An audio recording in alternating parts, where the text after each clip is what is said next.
Hi everyone. Today I'm here with lesson number 2 from class 12, Lost Spring, part 1.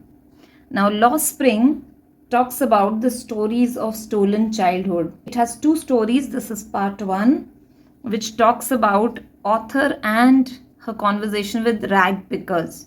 She talks to a boy who's a rag picker and she asks questions to this boy whose name is Sahib.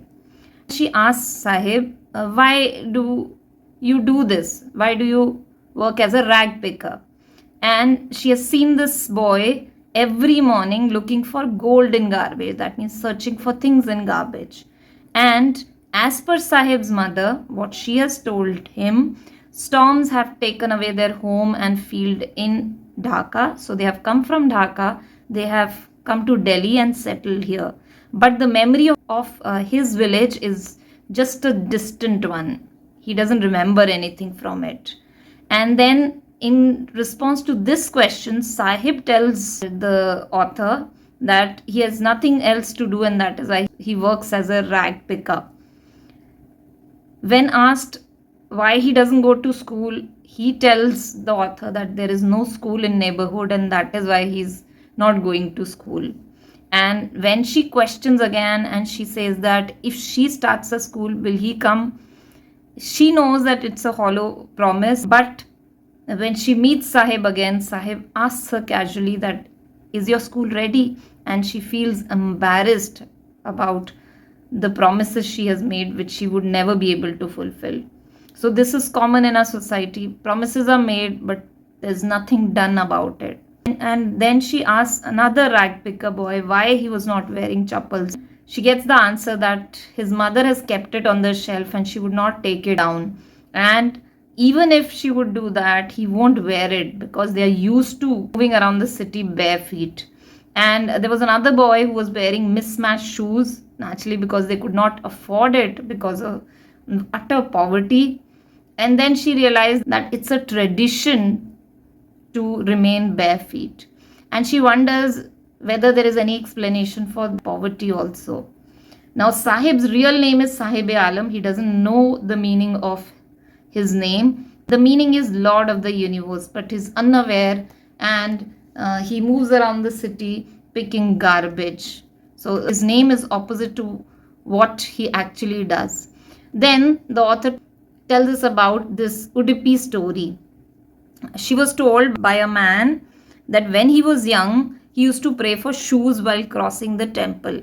And 30 years later, when she visited Udupi, she could see that now the temple has a new priest, and the priest's son, when he returns from school, is wearing shoes.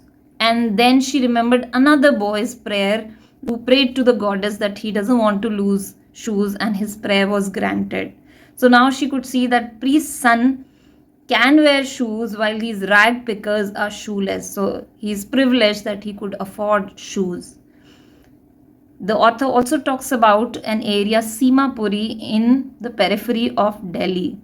And this place, although it is on the outskirts of Delhi, it is metaphorically very far away from it, miles away from it, because this place is opposite to posh areas of Delhi.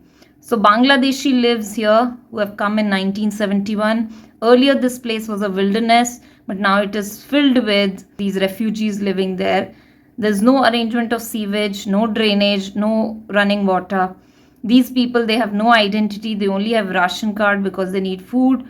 And their name is on voters list because politicians need their votes in order to win. And that is why, because of their selfish gains, their name is there on the voter list. Otherwise, they do not have any identity. They have left their beautiful land, rivers, and everything for food. So they are happy here because they are able to feed their families. They have pitched tent and children grow in these tent. They are born and brought up in these tent.